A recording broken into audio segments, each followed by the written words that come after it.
नमः प्रणवार्थाय शुद्धज्ञानैकमूर्तये निर्मलाय प्रशान्ताय दक्षिणामूर्तये नमः।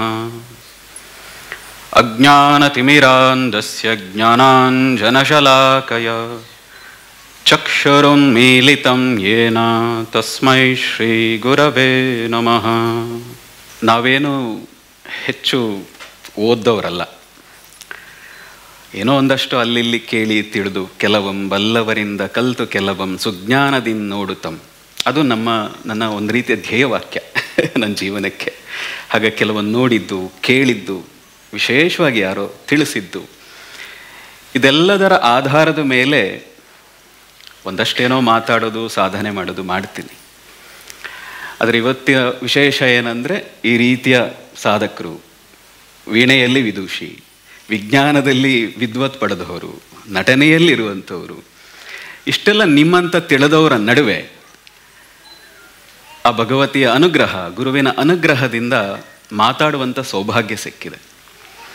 ಈ ಕಾರ್ಯಕ್ರಮಕ್ಕೆ ಬಂದಂಥ ಎಲ್ಲ ಈ ವಿದ್ವತ್ ಮಣಿಗಳಿಗೆ ನನ್ನ ನಮಸ್ಕಾರಗಳು, ಸ್ವಾಗತಗಳು. 2009 ಅಧಿಕೃತವಾಗಿ ಟೀಚ್ ಮಾಡಬೇಕು ಅಂತ ಶುರು ಮಾಡಿದೆ ಯೋಗವನ್ನು. ಅದು ಹೊಟ್ಟೆಪಾಡಿಗಾಗಿ ಶುರು ಮಾಡಿದ್ದು, ಏನೋ ಬಹಳ ದೊಡ್ಡ ಕೆಲಸಕ್ಕಲ್ಲ. ಆದರೆ ನಾನು ಮನೆ ಬಿಟ್ಟದ್ದು 99ರಿಂದ ಕಾಡು ಮೇಳು ಹಿಮಾಲಯ ಆಯಾಯ ಜಾಗಗಳಲ್ಲಿ ಕಾಡ ಜನರ ನಡುವೆ ನನಗೇನು ಗೊತ್ತು ಅದು ಅಧಿಕೃತ ಯೋಗ ಹೇಳ್ಕೊಡೋದು ಆ ಥರ ಅಲ್ಲ. ಅವ್ರಿಗೇನೋ ಒಂದು ಮಾರ್ಗ ತೋರಿಸ್ತಾ ಅಲ್ಲಲ್ಲಿ ಊಟ ಮಾಡ್ತಾ ವಾರಾನ್ನ ಹೇಳ್ತಾರಲ್ಲ, ಹಾಗೆ ಎಷ್ಟು ಸಾವಿರ ಮನೆಗಳಲ್ಲಿ 99ರಿಂದ 2009ವರೆಗೆ ಎಷ್ಟು ಸಾವಿರ ಮನೆಗಳಲ್ಲಿ ಊಟ ಮಾಡಿದ್ದೀನೋ, ಎಷ್ಟು ಜಾಗಗಳಲ್ಲಿ, ಕರ್ನಾಟಕದ ಎಷ್ಟೋ ಮೂಲೆಗಳಲ್ಲಿ ಅಲಿಯುವಂಥ ಅವಕಾಶ ಸಿಕ್ತು. ಆದರೆ ಒಂದು ಹಂತಕ್ಕೆ ಅನ್ನಿಸ್ತು, ಬರೀ ಅಲಿಯೋದೇ ಆಯಿತು, ಒಂದು ಕಡೆ ನಿಲ್ಲಬೇಕು, ಆಗ್ತಾ ಇಲ್ಲ ಅಂತ. ಯಾಕಂದರೆ ಬಹಳ ಕಷ್ಟದ ಸಮಯಗಳು. ತುಂಬ ಜನ ಹೇಳ್ತಾರೆ ಅಧ್ಯಾತ್ಮ ಅಂದ ತಕ್ಷಣ ದುಡ್ಡು ಮಾಡಬೇಕು, ಅವರು ಬಹಳ ಚೆನ್ನಾಗಿರ್ತಾರೆ ಗುರುಗಳು, ಇವಾಗೆಲ್ಲ ನೋಡಿ ಅಂದ್ಕೊಳ್ತಾರಲ್ಲ. ಈಗ ಅಂತಹ ಶಿಷ್ಯಂದಿರು ಸಿಕ್ಕಿದ್ದಾರೆ, ಹಾಗಾಗಿ ಇವತ್ತು ಕಾಣಿಸ್ತಾ ಇದ್ದೀವಿ. ಆದರೆ 15-20 ವರ್ಷಗಳ ಕಾಲ ಆ ಸಾಧನೆಯ ಹಿಂದೆ ಹೋದದ್ದಿದೆಯಲ್ಲ, ಅದರ ಅಲೆದಾಟ ಇದೆಯಲ್ಲ, ಆ ಪರಿಸ್ಥಿತಿಗಳಿದೆಯಲ್ಲ, ಅದು ಬಹಳ ಕಠೋರವಾದ ಸಂದರ್ಭಗಳು. ಹೀಗೆ ನೋಡಿದಾಗ 2009 ಅನ್ನಿಸ್ತು, ಇಲ್ಲ ಇನ್ನು ಅಲಿಯೋದು ಸಾಕಾಯ್ತು, ಭಾಳ ಅಲ್ದಾಟ ಆಯಿತು, ದೇಹ ಭಾಳ ದಂಡಿಸಿಬಿಟ್ಟೆ, ಒಂದು ಕಡೆಗೆ ಇರಬೇಕು, ಊಟಕ್ಕೆ ಎಲ್ಲೆಲ್ಲೋ ಅಲಿಬೇಕಾಯ್ತು, ಒಂದೊತ್ತಿನ ಊಟಕ್ಕೂ ಕೂಡ. ಅದೇ ನಾನೇ ಸ್ವೀಕಾರ ಮಾಡಿದ್ದು. ನನಗೆ ಗೊತ್ತಿತ್ತು ಈ ದಾರಿ, ಈ ಹೋಗ್ತಾ ಇರುವಂಥ ಸಾಧನೆ ಮಾಡುವಂಥ ದಾರಿ ಅತ್ಯಂತ ಕಠೋರ. ಆ ಕಾರಣ ಗೊತ್ತಿದ್ದೇ ಮನೆಯನ್ನು ಬಿಟ್ಟಿತ್ತು. ಆ ಸಂದರ್ಭಗಳು ಬರ್ತವೆ ಅಂತ ಗೊತ್ತಿದ್ದೇ ಆ ಜೀವನವನ್ನು ಸ್ವೀಕಾರ ಮಾಡಿತ್ತು. ಹಾಗಾಗಿ ಅದ್ರ ಬಗ್ಗೆ ನನಗೆ ಯಾವ ಒಂದು ಸಣ್ಣ ಅಳುಕೂ ಇಲ್ಲ. ಆದರೆ ಒಮ್ಮೆ ಅನ್ನಿಸ್ತು, ಇಲ್ಲ ನಾನು ಒಂದು ಕಡೆ ನಿಲ್ಲಬೇಕು ಅಂತ. ಆದರೆ ನಿಂತಾಗ ಇನ್ನೊಬ್ಬರು ಮುಂದೆ ನಾವು ಹೋಗಬಾರ್ದು. ನಿಮಗೆ ಗೊತ್ತಿರಬಹುದು, ಇವತ್ತು ಲಕ್ಷ ತಂದು ಕೊಟ್ಟಿದ್ದಾರೆ. ಒಬ್ಬರು ಅಲ್ಲ ಆ್ಯಕ್ಚುಲಿ ಕೊಟ್ಟಿರೋದು, ಇನ್ನು ಕೆಲವರು ಕೊಟ್ಟಿದ್ದಾರೆ. ಅವರು ಯಾವುದೇ ಕಾರಣಕ್ಕೂ ಗುರುಗಳೇ ಹೆಸರು ಹೇಳಿದ್ರೆ, ನಿಮಗೆ ಕೊಟ್ಟದ್ದಕ್ಕೆ ನಮ್ಮ ಹೆಸರು ಹೇಳಿದ್ರೆ, ನೀವು ಏನು ಕೊಟ್ಟಿದ್ದೀರಿ ಇದುವರೆಗೆ ಅದರಲ್ಲಿ ನನಗೆ ಕ್ಷೀಣ ಆಗಿಬಿಡ್ತದೇನೋ, ಹಾಗಾಗಿ ನಮ್ಮ ಹೆಸರು ಹೇಳಿಬಿಡಿ ಅಂತ ಹೇಳಿದ್ದಾರೆ. ಆದರೆ ಇದುವರೆಗೆ ನಾವು ಯಾರ ಹತ್ರ ಫಂಡ್ ಕೇಳಿಲ್ಲ, ನಮಗೆ ಹಣ ಕೊಡಿ ಅಂತ ಕೇಳಿಲ್ಲ. ಹಿಂದೆ ಈಗ ಒಂದು 6 ತಿಂಗಳ ಹಿಂದೆ ಹೀಗೆ ನಮ್ಮನ್ನು ಶಿಷ್ಯಂದಿರು ಕರ್ಕೊಂಡು ಹೋದರು. ಒಂದು ಕಡೆ ಹೋದಾಗ ಒಬ್ಬ ಧಾರ್ಮಿಕ ಮುಖಂಡರನ್ನು ಭೇಟಿ ಮಾಡಬೇಕು ಅಂತ. ಅವ್ರಿಗೆ ಫಸ್ಟ್ ಅನಿಸಿರೋದು ಏನು ಅಂದರೆ, ಇವ್ರು ಯಾರೋ ಬರ್ತಾ ಇದ್ದಾರೆ ಅಂದರೆ ಹಣ ಕೇಳಲಿಕ್ಕೆ ಬರ್ತಾ ಇರಬೇಕು ಅಂತ. ಸ್ವಲ್ಪ ಪ್ರಾರಂಭದಲ್ಲಿ ತಿರಸ್ಕಾರದಿಂದ ನೋಡಿದರು. ನಾವು ಹೋಗಿ ನಮ್ಮ ಕಾರ್ಯಗಳು ಹೀಗೆ ಮಾಡ್ತಾ ಇದ್ದೀವಿ, ಈ ಮಾರ್ಗದಾಗ ಬಂದ ಕಾರಣಕ್ಕೆ ಈ ದಾರಿಯಲ್ಲಿ ಬರ್ತಾ ಇದ್ವು, ನಿಮ್ಮನ್ನೊಮ್ಮೆ ಭೇಟಿ ಮಾಡಿ ಹೋಗಬೇಕು ಅಂತ ಬಂದು ನಮ್ಮ ಕಾರ್ಯಗಳ ಬಗ್ಗೆ ಹೇಳಿದ ಮೇಲೆ ಅವ್ರಿಗನ್ನಿಸ್ತು ಇವರು ಹಣ ಕೇಳೋರಲ್ಲ ಅಂತ. ಅದಾದಮೇಲೆ ಬಹಳ ವಿಶ್ವಾಸದಿಂದ ನಡ್ಕೊಂಡ್ರು. ಆದರೆ ಈ ದಾರಿಯಲ್ಲಿ ಬರಬೇಕಾದ್ರೆ ಅತ್ಯಂತ ತಡೆಗಳು, ಘೋರವಾದ ದಾರಿಗಳಿರ್ತವೆ. ಸಮಾಜದ ಧರ್ಮ, ಕರ್ತವ್ಯ ಏನು?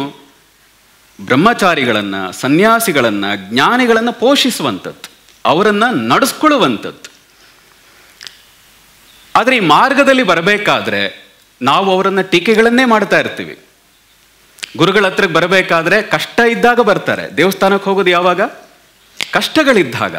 ನಮಗೆ ಸಂತೋಷ ಇದೆ, ನಾನು ಮನೆ ಕಟ್ಟಿದ್ದೀನಿ, ನಾನು ಗೃಹ ಪ್ರವೇಶ ಮಾಡ್ತಾ ಇದ್ದೀನಿ, ಮಕ್ಕಳಿಗೆ ಮದುವೆ ಮಾಡ್ತಾ ಇದ್ದೀನಿ, ಒಳ್ಳೆಯ ಉದ್ದಿಮೆಯನ್ನು ಶುರು ಮಾಡ್ತಾ ಇದ್ದೀನಿ. ಆ ಸಂದರ್ಭದಲ್ಲಿ ಗುರುಗಳ ಹತ್ರಕ್ಕೆ ಹೋಗ್ತಾರಾ? ಬಹಳ ಕಡಿಮೆ. ಸಂತೋಷದ ಕ್ಷಣಗಳನ್ನು ಹಂಚ್ಕೊಳ್ಳೋಕೆ ಗುರುಗಳ ಹತ್ರಕ್ಕೆ ಹೋಗಬೇಕು, ಕೇವಲ ದುಃಖವನ್ನು ಹಂಚ್ಕೊಳ್ಳೋಕೆ ಹೋಗಬಾರ್ದು.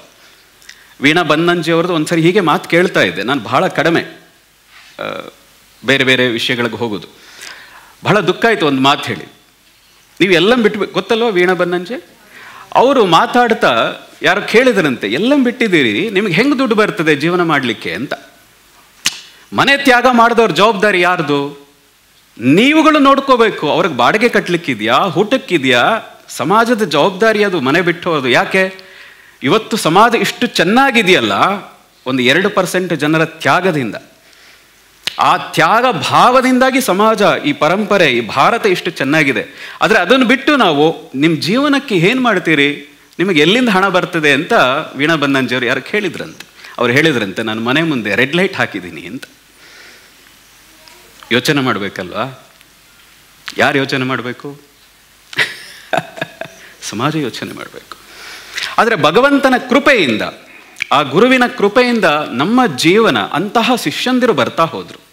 ಹಾಗಾಗಿ 2012ರಲ್ಲಿ ಅಧಿಕೃತವಾಗಿ ಉಪಾಸನಾ ಫೌಂಡೇಶನ್ ಅಂತ ಅದಕ್ಕೊಂದು ಹೆಸರು ಕೊಟ್ಟು, ಉಪಾಸನಾ ಅಂದರೆ ಅದೊಂದು ಆರಾಧನೆ. ಯಾವುದರ ಆರಾಧನೆ? ಶಕ್ತಿಯ ಆರಾಧನೆ. ಯಾವುದರ ಆರಾಧನೆ? ನಾದದ ಆರಾಧನೆ. ಯಾವುದರ ಆರಾಧನೆ? ಧ್ಯಾನದ ಆರಾಧನೆ. ಎಲ್ಲದರ ಉಪಾಸನೆ ಆಗಬೇಕು. ಬರೀ ಯೋಗ ಅಲ್ಲ, ಬರೀ ಧ್ಯಾನ ಅಲ್ಲ, ಪ್ರತಿಯೊಂದರ ಉಪಾಸನೆ ಆಗಬೇಕು. ಆ ಕಾರಣದಿಂದಾಗಿ 2012ರಲ್ಲಿ ಶುರು ಮಾಡಿ ಪ್ರಥಮ ಬಾರಿಗೆ ಗುರುಪೂರ್ಣಿಮೆಯನ್ನು 13ರಲ್ಲಿ ಶುರು ಮಾಡಿದ್ದು. ಆ ಗುರು ಕೃಪೆಯಿಂದ ನಮ್ದೊಂದು ಕೃತಜ್ಞತೆ. ನಾವು ಯಾವಾಗಲೂ ದೇವರನ್ನು ಕೇಳಲಿಕ್ಕೆ ಹೋಗ್ತೀವಿ. ಭಗವಂತ ಎಲ್ಲವನ್ನೂ ಕೊಡ್ತಾ ಇದ್ದಾನೆ, ಕಷ್ಟವನ್ನು ಕೊಟ್ಟಿದ್ದಾನೆ, ಅಪಮಾನವನ್ನು ಕೊಟ್ಟಿದ್ದಾನೆ. ಹಾಗೆ ಇನ್ನೂ ಚೆನ್ನಾಗಿ ಜೀವನವನ್ನು ನೋಡುವ, ಕೇಳುವ ಆ ಸುಜ್ಞಾನವನ್ನು ನಮಗೆ ಕೊಟ್ಟಿದ್ದಾನೆ. ಆ ಕಾರಣದಿಂದಾಗಿ 2013ರಿಂದ ಈ ಗುರುಪೂರ್ಣಿಮೆಯನ್ನು ಪ್ರತಿ ವರ್ಷ, ಅದು ಸಣ್ಣದಾಗಿರಲಿ ಇಷ್ಟು ದೊಡ್ಡದಾಗಿರಲಿ, ಆ ಗುರುವಿಗೆ, ಆ ಪರಂಪರೆಗೆ ಕೃತಜ್ಞತೆಯನ್ನು ಸಲ್ಲಿಸುವಂಥ ಒಂದು ಕಾರ್ಯಕ್ರಮ ಮಾಡ್ಕೊಂಡು ಬರ್ತಾ ಇದ್ದೀವಿ. ಇಷ್ಟು ಅಲೆದಾಟದಲ್ಲಿ ಆಧ್ಯಾತ್ಮಿಕವಾಗಿ ಬೇರೆ ಬೇರೆ ಅನುಭವಗಳಾಗ್ತಾ ಇತ್ತು. ಅದನ್ನು ಬಹಳ ಹಿಂದೆ ಎಲ್ಲ ಹೇಳಿದ್ದೀನಿ. ಆದರೆ 2012ರಲ್ಲಿ ಅಧಿಕೃತವಾಗಿ ನನಗೆ ಆಧ್ಯಾತ್ಮಿಕ ಒಬ್ಬ ಗುರು ಬೇಕು. ಆದರೆ ಯಾರು ಅಂತ ಹುಡುಕಬೇಕಾದ್ರೆ ಹಿಮಾಲಯದಲ್ಲಿ 2009-10ರಲ್ಲಿ ಅಲ್ದಾಗೂ ನಂಗೆ ಸಿಗಲಿಲ್ಲ. ಆದರೆ 2012ರಲ್ಲಿ ಯಾರದೋ ಒಬ್ಬರ ಪ್ರೇರಣೆಯಿಂದಾಗಿ ಒಳಗಿತ್ತು. ಆದರೆ ಹೊರಗೆ ಬರಬೇಕಾದ್ರೆ ಯಾರದೋ ಪ್ರೇರಣೆ ಬೇಕಲ್ಲ. ಆ ಪ್ರೇರಣೆಯಿಂದಾಗಿ 2012ರಿಂದ ಶಂಕರರನ್ನು ನನ್ನ ಆತ್ಮಗುರು ಅಂತ ಸ್ವೀಕಾರ ಮಾಡಿದೆ. ಅಲ್ಲಿಂದ ಇತ್ತೀಚೆಗೆ ನಮ್ಮ ಜೀವನದಲ್ಲಿ ಆಧ್ಯಾತ್ಮಿಕವಾದ ಬೇರೆಯ ರೂಪವನ್ನೇ ನಾವು ನೋಡ್ಲಿಕ್ಕೆ ಸಾಧ್ಯ ಆಯಿತು, ಕೇಳಲಿಕ್ಕೆ ಸಾಧ್ಯ ಆಯಿತು. ಹಾಗಾಗಿ ನಿಮ್ಮೆಲ್ರಿಗೂ ನಾನು ಹೇಳೋದು, ನಿಮ್ಮ ಜೀವನದಲ್ಲಿ ಒಬ್ಬ ಗುರುವನ್ನು ಸ್ವೀಕಾರ ಮಾಡಿ.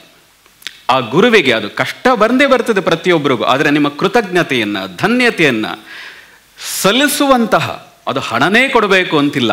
ಶ್ರೀಧರ ಸ್ವಾಮಿಗಳು ಹೇಳ್ತಿದ್ರಂತೆ, ನೀನೊಂದು ತುಳಸಿಯನ್ನು ಅರ್ಪಿಸಿದ್ರು ಅದು ನನಗೆ ತೃಪ್ತಿ.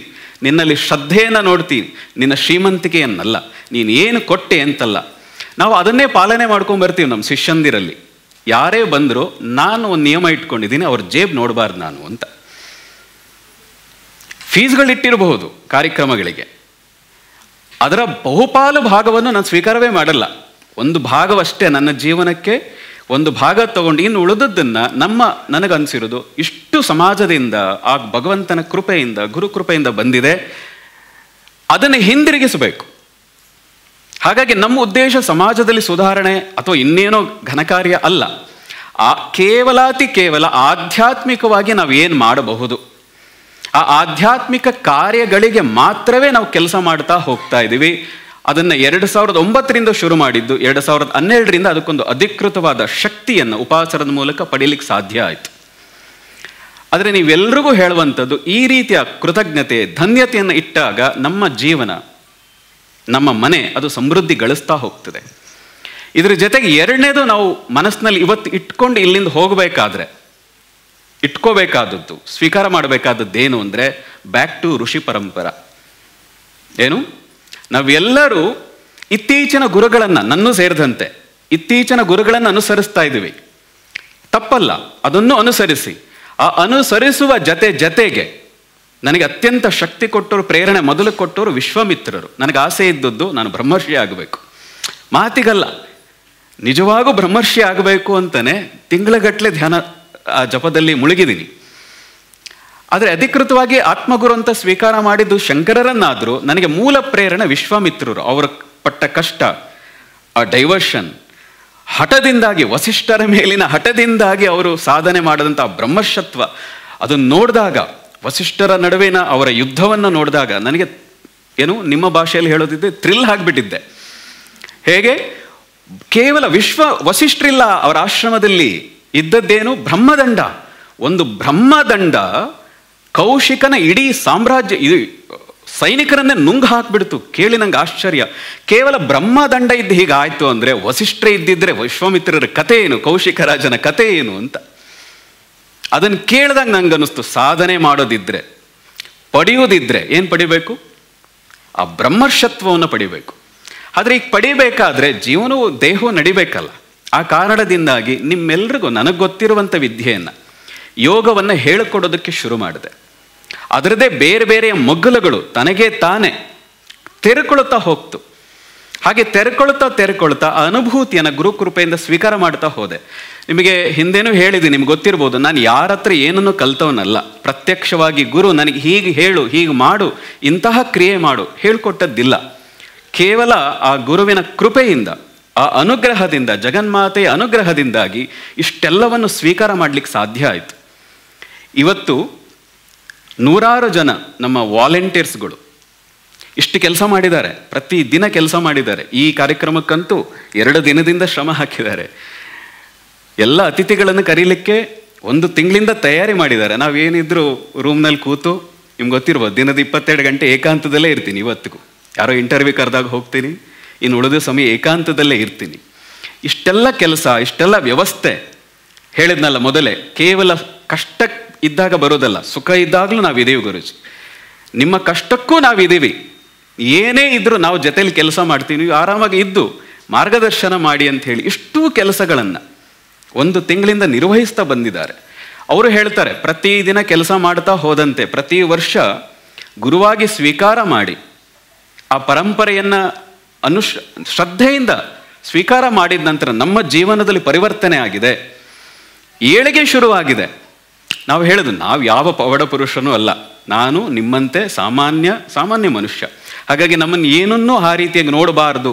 ಆದರೆ ಅವರಲ್ಲಿರೋ ಶ್ರದ್ಧವಾನ್ ಲಭತೆ ಜ್ಞಾನಂ ಅಂತ ಏನು ಮಾತಿದೆ, ಆ ಶ್ರದ್ಧೆಯ ಕಾರಣದಿಂದಾಗಿ ಯಾರು ಅನುಸರಣೆ ಮಾಡ್ತಾ ಬಂದಿದ್ದಾರೆ ಅವರ ಜೀವನದಲ್ಲಿ ಉನ್ನತಿಯನ್ನು ಕಾಣ್ತಾ ಇದ್ದಾರೆ. ಹಾಗಾಗಿ ನಿಮ್ಮೆಲ್ರಿಗೂ ಹೇಳೋದು, ವ್ಯಾಸಪೂರ್ಣಿಮೆ, ಗುರುಪೂರ್ಣಿಮೆ ಈ ದಿನ ಆ ಋಷಿ ಮೂಲ ಪರಂಪರೆಯನ್ನು, ಅಗಸ್ತ್ಯರಂತ, ವಿಶ್ವಾಮಿತ್ರರಂತ, ವಸಿಷ್ಠರಂತ ಆ ಋಷಿ ಪರಂಪರೆಯನ್ನು ನಿಮ್ಮ ಜೀವನದಲ್ಲಿ, ನಿಮ್ಮ ಹೃದಯದಲ್ಲಿ ಸ್ವೀಕಾರ ಮಾಡಿ. ಗಾಯತ್ರಿಯಂತಹ ಅದ್ಭುತವಾದ ಮಂತ್ರಗಳನ್ನು ಪ್ರತಿದಿನ ನಿಮ್ಮ ಚಿಕ್ಕ ಮಕ್ಕಳಿನಿಂದ ಶುರು ಮಾಡಿ. ಇವತ್ತು ಇವರುಗಳೆಲ್ಲ ಹೇಳಿದರು, ಸಮಾಜ ಎಷ್ಟೊಂದು ವ್ಯತ್ಯಾಸವಾಗ್ತಾ ಇದೆ. ನಾವು ಕುಡಿಯೋ ಗಾಳಿಯನ್ನೇ ನಾವೇ ವಿಷವಾಗಿ ಪರಿವರ್ತನೆ ಮಾಡ್ತಾ ಇದ್ದೀವಿ. ಒಳ್ಳೆ ಗಾಳಿ ಕುಡಿಬೇಕು, ಒಳ್ಳೆ ನೀರನ್ನು ಕುಡಿಬೇಕು, ಆದರೆ ನಾವೇ ಏನು ಮಾಡ್ತಾ ಇದ್ದೀವಿ, ಅದಕ್ಕೆ ನಾವೇ ವಿಷ ಹಾಕ್ತಾ ಇದ್ದೀವಿ. ಹಾಗೆ ಮಾಡಬಾರ್ದಲ್ವಾ? ಆ ಕಾರಣದಿಂದಾಗಿ ನಮಗೆ ಸಂಸ್ಕಾರ ಬರಲಿ ಅನ್ನೋ ಕಾರಣಕ್ಕೆ ನಮ್ಮಲ್ಲಿ ಒಂದು ಮಾತಿದೆ, ಏನು? ಮಾತೃದೇವೋ ಭವ, ಪಿತೃದೇವೋ ಭವ, ಆಚಾರ್ಯ ದೇವೋ ಭವ. ಮಾತೃದೇವೋ ಭವ ಅಂದರೆ ಹೆತ್ತು ತಾಯಿನ ಚೆನ್ನಾಗಿ ನೋಡ್ಕೋಬೇಕು ಅಂತ ಅನ್ಕೊಂಡಿದ್ದೀರಲ್ವ? ಕೇವಲ ಮಾತೃದೇವೋ ಭವ ಅಂದರೆ ಹೆತ್ತ ತಾಯಿ ಮಾತ್ರ ಅಲ್ಲ. ತಾಯಿ ಅಂದರೆ ಯಾರು? ಹೆತ್ತವಳು ಒಂದು ತಾಯಿ ಆದರೆ ಪ್ರಕೃತಿಯು ಕೂಡ ತಾಯಿ ಅಲ್ವಾ? ಪ್ರಕೃತಿಯನ್ನ ತಾಯಿ ಅಂತ ತಾನೇ ಕರೆಯೋದು, ನೀರನ್ನ ತಾಯಿ ಅಂತ ತಾನೇ ಕರೆಯೋದು. ಆ ಕಾರಣಕ್ಕೆ ಗಂಗೆ, ಯಮುನೆ, ಸರಸ್ವತಿ, ನರ್ಮದಾ, ಕೃಷ್ಣ ಅಂದರೆ ಗಂಡಲ್ಲ, ಕೃಷ್ಣ ಸಂಸ್ಕೃತದಲ್ಲಿ ದೀರ್ಘ ಬಂದರೆ ಅದು ಹೆಣ್ಣು. ಆದರೆ ಒಂದು ಮಾತ್ರ ಗಂಡು ನದಿ, ಗೊತ್ತಾ ನಿಮಗೆ? ಎಲ್ಲ ನದಿಗಳು ಅಪರೂಪಕ್ಕೆ ನೀವೆಲ್ಲ ತೀರ ತೊಂದರೆ ಕೊಟ್ಟರೆ ಮಾತ್ರ ಭೋರ್ಗರಿತವೆ, ಪ್ರವಾಹ ಬರ್ತದೆ. ಈ ಒಂದು ಗಂಡು ನದಿ ಮಾತ್ರ ಪ್ರತಿ ವರ್ಷ ಪ್ರವಾಹ ಬರ್ತದೆ. ಯಾವುದು? ಬ್ರಹ್ಮಪುತ್ರ. ಹಾಗಾಗಿ ಎಲ್ಲ ನದಿಗಳಿಗೂ ನಾವು ಹೆಣ್ಣಿನ ಹೆಸರಿಟ್ಟಿದ್ದೀವಿ. ಮಾತೃದೇವೋ ಭವ ಅಂದರೆ ತೀರ್ಥವು ತಾಯಿ, ನೀರು ತಾಯಿ, ಪ್ರಕೃತಿಯೂ ತಾಯಿ, ಪ್ರತಿಯೊಂದು ತಾಯಿಯ ರೂಪ. ಹಾಗಾಗಿ ಭಾರತವನ್ನು ತಾಯಿ ಅಂತ ನೋಡ್ತೀವಿ. ಮಾತೃದೇವೋ ಭವ ಅಂದರೆ ಕೇವಲ ನಿಮ್ಮ ಹೆತ್ತ ತಾಯಿಯನ್ನು ಚೆನ್ನಾಗಿ ನೋಡ್ಕೊಳ್ಳೋದು ಅಷ್ಟೇ ಅಲ್ಲ, ನಿಮ್ಮ ಮಕ್ಕಳಿಗೂ ಕಲಿಸಬೇಕಾದದ್ದೇನು? ಮಾತೃದೇವೋಭವ ಅಂದರೆ ಏನು ಕಲಿಸ್ಬೇಕು? ಈ ಎಲ್ಲವನ್ನು ಮರ ಕಡಿದು ಬಿಲ್ಡಿಂಗ್ ಕಟ್ಟೋದಲ್ಲಪ್ಪ. ಬಿಲ್ಡಿಂಗ್ ಕಟ್ಟು, ಆಧುನಿಕತೆ ಬೇಕು, ಅನಿವಾರ್ಯ. ಆದರೆ ಆ ಮನೆ ಕಟ್ಟಬೇಕಾದ್ರೆ ಕನಿಷ್ಠ ಒಂದು 10 ಮರ, ಒಂದು 10 ಗಿಡ ನೆಟ್ಟು ಮರವಾಗಿಸಿ ಮನೆ ಕಟ್ಟು. ಅರ್ಥ ಆಯ್ತಾ? ಪಿತೃದೇವೋಭವ ಅಂದರೆ ಯಾರು ನಮಗೆ ರಕ್ಷಣೆಯನ್ನು ಕೊಡ್ತಾ ಇದ್ದಾರೋ, ಕೇವಲ ತಂದೆ ರಕ್ಷಣೆ ಕೊಡ್ತಾ ಇರೋದಾ? ಪಿತೃದೇವೋಭವ ಅಂದರೆ ನಮಗೆ ಯಾರು ಪೋಷಣೆ ರಕ್ಷಣೆ ಕೊಡ್ತಾ ಇದ್ದಾರೋ ಅವರು ಅಂತ. ಕೇವಲ ಹೆತ್ತ ತಂದೆ ಮಾತ್ರ ಅಲ್ಲ. ಈ ದೇಶದ ರಕ್ಷಣೆ ಯಾರು ಮಾಡ್ತಾ ಇದ್ದಾರೋ, ಈ ಸಂಸ್ಕೃತಿಯ ರಕ್ಷಣೆ ಯಾರು ಮಾಡ್ತಾ ಇದ್ದಾರೋ ಅವರು ಎಲ್ಲರ ಬಗ್ಗೆನೂ ಆ ದೈವ ಭಾವವನ್ನು ನೀವು ಹೊಂದಿರಬೇಕು ಅಂತ. ಆಚಾರ್ಯ ದೇವೋಭವ. ನಮ್ಮಲ್ಲಿ ಒಂದು ಮಾತಿದೆ, ಹಿರಿಯರು ಹೇಳ್ತಾರೆ, ಸಂಸ್ಕಾರವಂತರು ಒಂದು 3 ದಾರಗಳನ್ನು ಹಾಕೊಳ್ತಾರೆ. 3 ಋಣಗಳನ್ನು ನೀನು ತೀರಿಸಬೇಕು ಅಂತ. ಯಾವ್ಯಾವ ಋಣ? ಪಿತೃಋಣ, ದೇವಋಣ, ಋಷಿ ಋಣ. ಈ 3 ಋಣಗಳನ್ನು ತೀರಿಸಬೇಕು. ಅದು ನಮ್ಮ ಕರ್ತವ್ಯ ಅಂತ. ಇದು ತೀರ್ಸದೆ ದೇವರು ಕೊಟ್ಟ ಈ ಪ್ರಕೃತಿಯನ್ನು ಹಾಳು ಮಾಡಿ, ಋಷಿಗಳು ಕೊಟ್ಟ ಈ ಜ್ಞಾನವನ್ನು ಹಾಳು ಮಾಡಿ ನಾವು ಮುಂದಿನ ಜೀವನವನ್ನು ಸುಗಮವಾಗಿ ನಡೆಸೋದು ಕಷ್ಟ, ತುಂಬ ಚೆನ್ನಾಗಿ ನಡೆಸೋದು ಕಷ್ಟ. ಈಗ ಪಿತೃ ಪಕ್ಷಗಳೆಲ್ಲ ಬಂದಾಗ ನಾವು ನಮ್ಮ ಹಿರಿಯರಿಗೆ ಇಷ್ಟೆಲ್ಲ ನಿಮಗೆ ಜೀವನ ಕಟ್ಟಿಕೊಟ್ರಿ ಅಂತ ಅವ್ರಿಗೆ ಅರ್ಘ್ಯ ಕೊಡ್ತೀವಿ, ತರ್ಪಣ ಕೊಡ್ತೀವಿ. ಮುಂದಿನ ದಿನಗಳಲ್ಲಿ ನೀವು ಎಲ್ಲವನ್ನು ಹಾಳು ಮಾಡಿದ್ರಿ. ಇವ್ರುಗಳು ಹೇಳಿದ ಹಾಗೆ ನಮ್ಮ ದೇಹವನ್ನು ಹಾಳು ಮಾಡಿ, ಪ್ರಕೃತಿಯನ್ನು ಹಾಳು ಮಾಡಿ, ಈ ಋಷಿ ಪಿತೃಋಣ ದೇವಋಣಗಳಿಗೆ ನಾವು ಬಂದಿಯಾದರೆ ಜನ್ಮ ಜನ್ಮಾಂತವನ್ನು ಪುನರಪಿ ಮರಣಂ ಪುನರಪಿ ಜನನಂ ಪಡಿಲೇಬೇಕಾಗ್ತದೆ.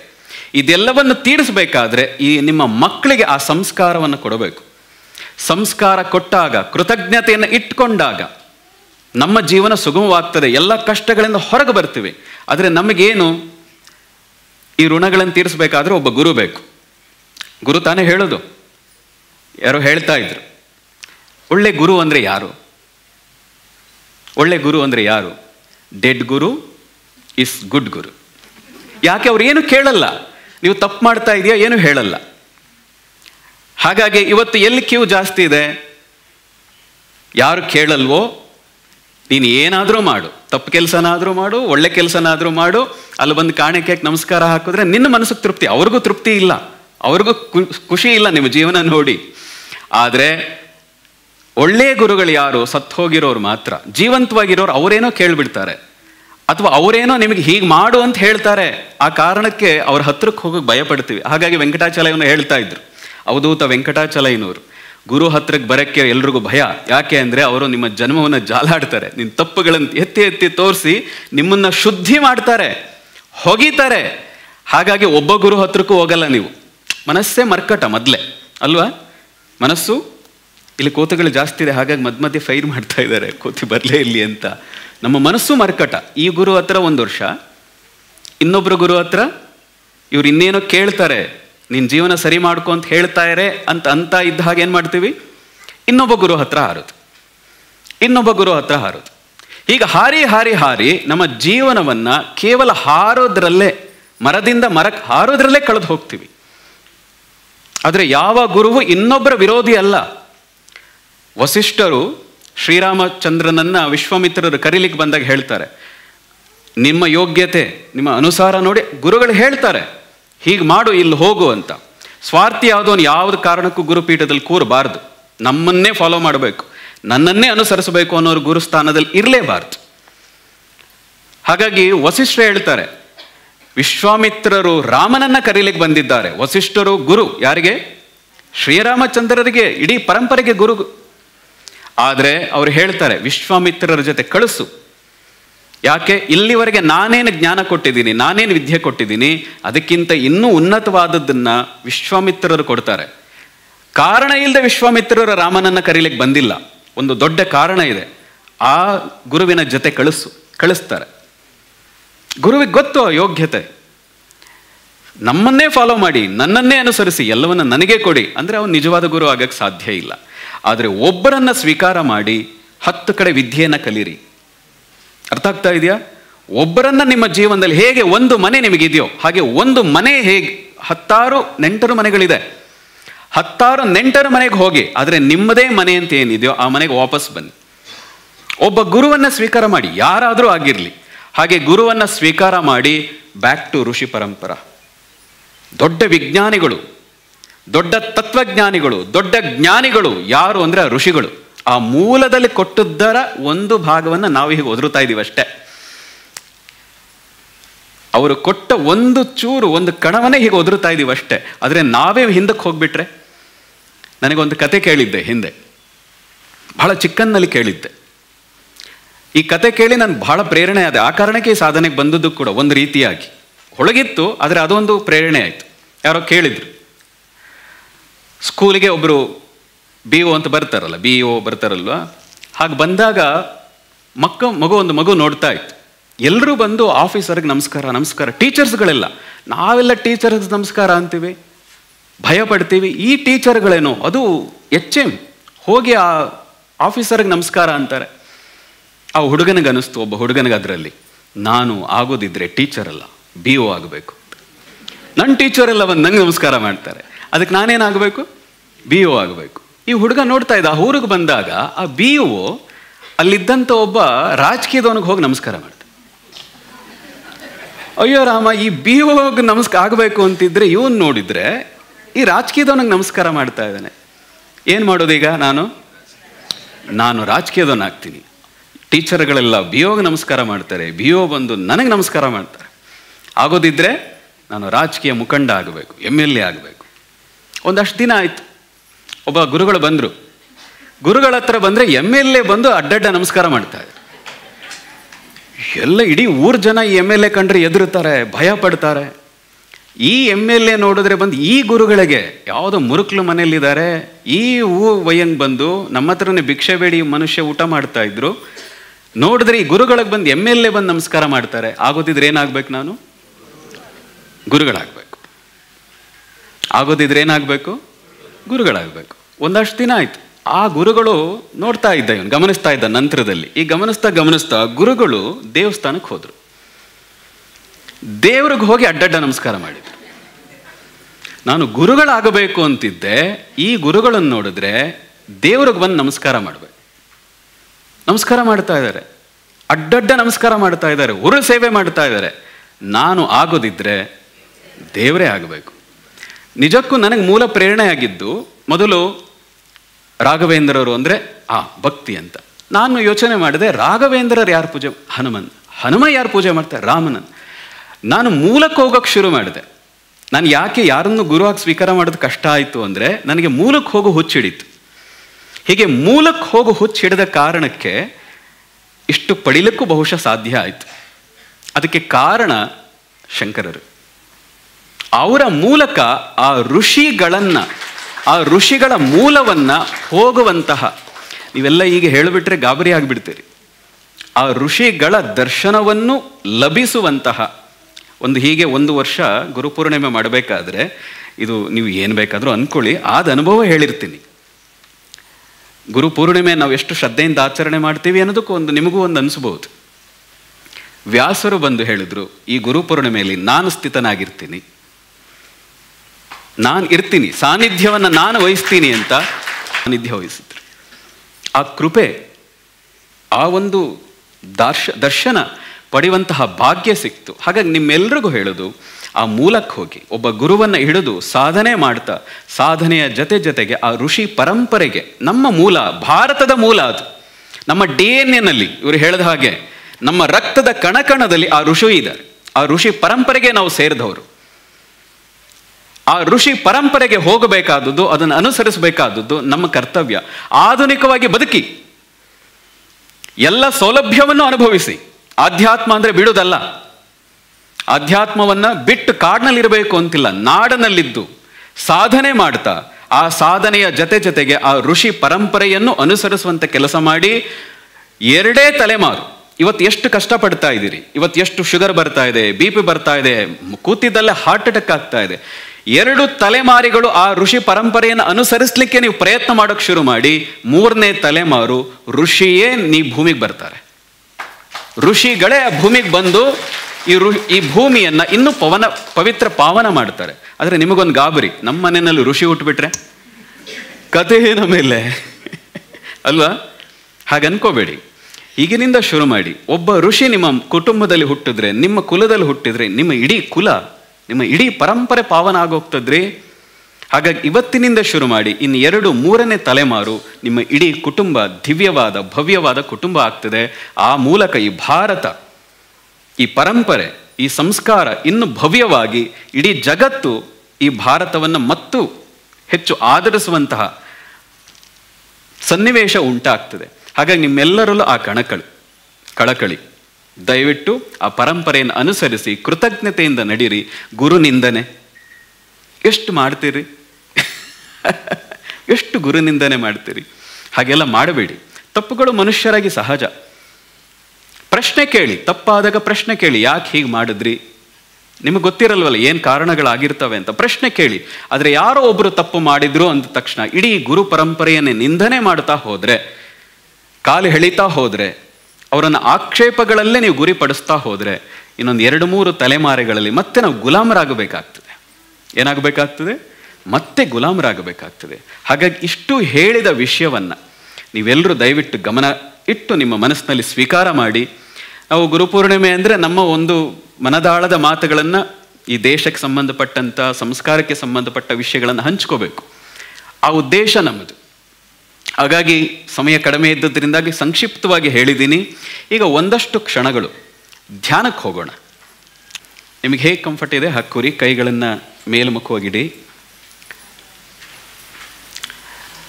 1-2 ನಿಮಿಷ ಕಣ್ಣು ಮುಚ್ಚಿದ ನಂತರ ನಾನೊಂದು ಗುರು ಮಂತ್ರವನ್ನು, ನಿಮಗೆ ಗೊತ್ತಿರಬಹುದು, ನಮ್ಮಲ್ಲಿ ಗಣಪತಿಯನ್ನು ಮೊದಲ ಪೂಜಿತ ಅಂತ ಕರಿತೀವಿ ಅಲ್ವಾ? ಆದರೆ ಗಣೇಶನಿಗೂ ಮುಂಚೆ ಪ್ರಾರ್ಥನೆ ಮಾಡೋದು ಯಾರನ್ನ?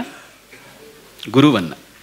ನಮ್ಮ ಪರಂಪರೆ ಎಂಥದ್ದು ನೋಡಿ. ಗಣೇಶ ಮೊದಲ ಪೂಜಿತ ಅಂತ ಅಂದ್ಕೊಳ್ತೀವಿ. ಆದರೆ ಗಣೇಶನನ್ನು ಹೇಳಬೇಕಾದ್ರೂ ಹೇಳೋದೇನು?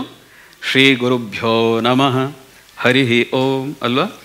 ಈಗ ಒಂದಷ್ಟು ಬಾರಿ ನಾನು ಹೇಳ್ತೀನಿ, ಶ್ರೀ ಗುರುಭ್ಯೋ ನಮಃ ಹೇಳ್ತೀನಿ. ಅದನ್ನು ನೀವು ಮತ್ತೆ ರಿಪೀಟ್ ಮಾಡಬೇಕು. ನಾನು ಹೇಳಿದ ನಂತರ ರಿಪೀಟ್ ಮಾಡಬೇಕು. ಹಾಗೆ ಮಂತ್ರ ಹೇಳಲಿಕ್ಕೆ ಶುರು ಮಾಡಿದಾಗ ನಿಮ್ಮ 5 ಬೆರಳುಗಳನ್ನು ಸೇರಿಸಿ ನಿಮ್ಮ ಆಜ್ಞಾಚಕ್ರದ ಮೇಲಿಡಿ. ಹೀಗೆ ಈಗಲ್ಲ, 1-2 ನಿಮಿಷದ ನಂತರ ನಾನು ಮಂತ್ರವನ್ನು ಹೇಳ್ತೀನಲ್ಲ, ನೀವು ಅದನ್ನು ರಿಪೀಟ್ ಮಾಡಿ. ಹೀಗೆ ರಿಪೀಟ್ ಮಾಡಬೇಕಾದ್ರೆ ನಿಮ್ಮ 5 ಬೆರಳನ್ನು ಒಟ್ಟಿಗೆ ಸೇರಿಸಿ ನಿಮ್ಮ ಆಜ್ಞಾಚಕ್ರ, ಇದನ್ನು ಗುರುಸ್ಥಾನ ಅಂತ ಕೂಡ ಕರೀತಾರೆ. ಹೃದಯ ಮತ್ತು ಆಜ್ಞಾಚಕ್ರ ಎರಡೂ ಕೂಡ ಗುರುಸ್ಥಾನ ಅಂತ ಒಂದು ಮಾತಿದೆ. ಹಾಗಾಗಿ ಇಲ್ಲಿ 5 ಬೆರಳನ್ನು ಇಟ್ಟು ಅಲ್ಲಿ ನೋಡ್ತಾ ಆ ಗುರು ಮಂತ್ರ ನಾನು ಏನು ಹೇಳ್ತೀನಿ ಅದನ್ನು ರಿಪೀಟ್ ಮಾಡಿ ನೋಡೋಣ ಏನಾಗ್ತದೆ ಅಂತ. ಅದಾದ ಮೇಲೆ ನಾನು ಗುರು ಮಂತ್ರ ನಿಲ್ಲಿಸಿದ ಮೇಲೆ ಕೈ ಬಿಡಿ. ಆದರೆ ಕಣ್ಣು ಮುಚ್ಚಿದಾಗೆ ಇರಿ. ಆರಾಮಾಗಿ ತಟಸ್ಥರಾಗಿರಿ, ಏನನ್ನು ಗಮನಿಸದೆ. ಆ ಶೂನ್ಯ ಭಾವ ಬಂದರೆ ಆಗ್ಬೋದಾ? ಈ 3 ಕೆಲಸ ಮಾಡೋಣ. ನಾನು ಮತ್ತು ವಿವರಣೆ ಕೊಡ್ತಾ ಹೋಗ್ತೀನಿ. ಆರಾಮಾಗಿ ಕಣ್ಣು ಮುಚ್ಚಿ. ಸಾಧ್ಯ ಆದರೆ ನಿಮ್ಮ ಮೊಬೈಲ್ಗಳನ್ನು ಪೂರ್ತಿ ಸೈಲೆಂಟ್ ಮಾಡಿಬಿಡಿ.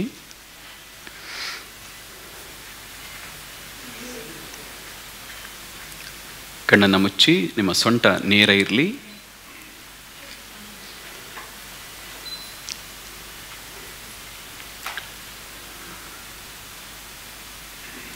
Feel the energy.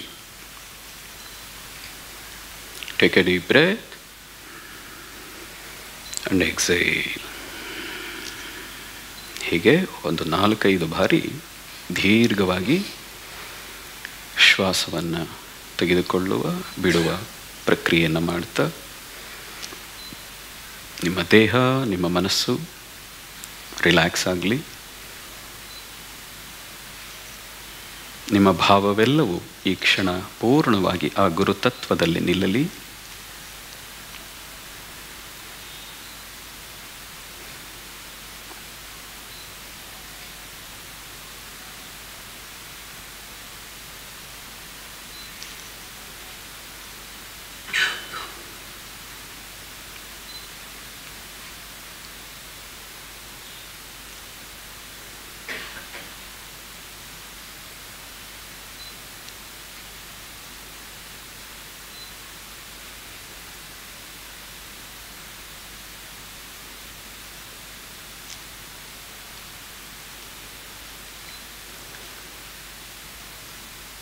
ಈಗ 5 ಬಲಗೈನ 5 ಬೆರಳುಗಳನ್ನು ಒಟ್ಟಿಗೆ ತಂದು ನಿಮ್ಮ ಆಜ್ಞಾ ಚಕ್ರದಲ್ಲಿ ಮೇಲಿಡಿ.